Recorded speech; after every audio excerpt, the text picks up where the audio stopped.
në thelb ju keni vënë në fakt në tabela se si ka ecur dhe si mas 3 llojeve të akteve ligjore, ligji antimafia, kodi procedurës penale dhe akti normativ, pra llojet e sekuestrimeve të konfiskimit në vite të ndryshme. Por rezulton që besoj do një lloj sqarimi që rezulton që ky raport është shumë disproporcional në 2025-ën, ku dalin më shumë sekuestrime dhe shumë pak konfiskime, që në fakt është dhe shkalla fundit e procesit, domethënë dhe tregon le të themi dhe efektivitetin. Tash unë për shembull plan të parë mendoj që jo të gjitha edhe këto që janë konfiskime detyrimisht janë të vitit 2025, mund të jenë edhe të viteve të mëparshme, sepse për shembull më mend në fund të 2024 u bë një sekuestrim i madh në dhjetor të shumë pasurive të botës së krimit dhe normalisht nuk e ka fizike dhe sikur sa do i shpejtëtimi ta konfiskosh po brenda vitit 2024 që në prej lloj duhet të mbartur në vitin 2025 në këtë si e dhënë. Logjika është a mundet një raporte ta ndajnë këto pasuri që konfiskohen të kujt viteve i përkasin sekuestrimeve për raste të tjera,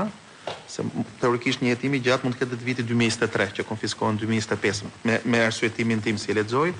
ose nëse nuk është kjo, pse ka një disproporcion të madh midis shifrave nga sekuestrimi te konfiskimi për vitin 2025? Është e vërtetë që ka një diferencë të theksuar midis numrit të pasurive dhe vlerës atyre të sekuestruara me ato të konfiskuara. Nëse i referohemi sekuestrimeve, keni parasysh që në raport janë pasqyruar sekuestrimet që kanë ndodhur brenda atij viti 2025, dhe kur i referohemi konfiskimeve, janë numri i pasurive, për vlera pasurive që janë konfiskuar me vendim të formës prerë në atë vit, që mund të jetë të vitit më parshëm, rrallësh një vit, apo edhe 2-3 apo viteve të mëparshme. Ne nuk është se i mbajmë këto të dhëna se kujt viti i përket konkretisht, por i pasqyrojmë duke bazuar sa janë konfiskuar dhe cila është vlera e tyre. Arsyeja është që në këto vite, në vitin 2024, por edhe më parë, siç edhe ju dhe përmendët, kemi disa çështje që në kuadër të cilave janë sekuestruar pasuri me vlera të mëdha. Dhe këto pasuri nuk është se janë kthyer, por janë ende në proces. Disa janë ende në proces hetimi, disa janë ende në proces gjykimi dhe ende nuk ka një vendim të formës së prerë për këto pasuri. Dhe ky është shkaku kryesor, por nuk është se ka kthime të pasurive në atë mas përveç një situate normale që procesi gjyqësor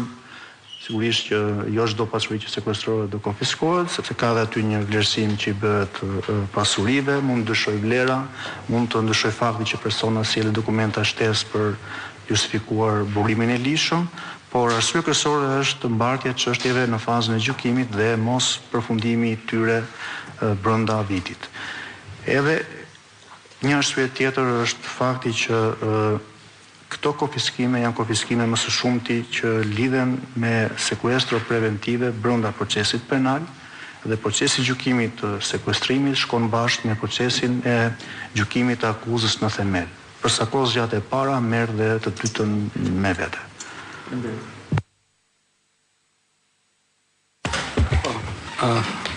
Faleminderit.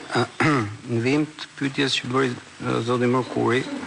konstatoj nga raporti që vlera e kriptovalutave është rreth 12.4 milion euro, në mos gaboj. Pyetja ime është që a ka spaku kapacitete teknike dhe si është kuadri ligjor për ruajtjen dhe administrimin deri në likuidimin e këtyre vlerave të sekuestruara? Pra gjithmonë në rast se flasim do arrijë deri në konfiskimin e tyre.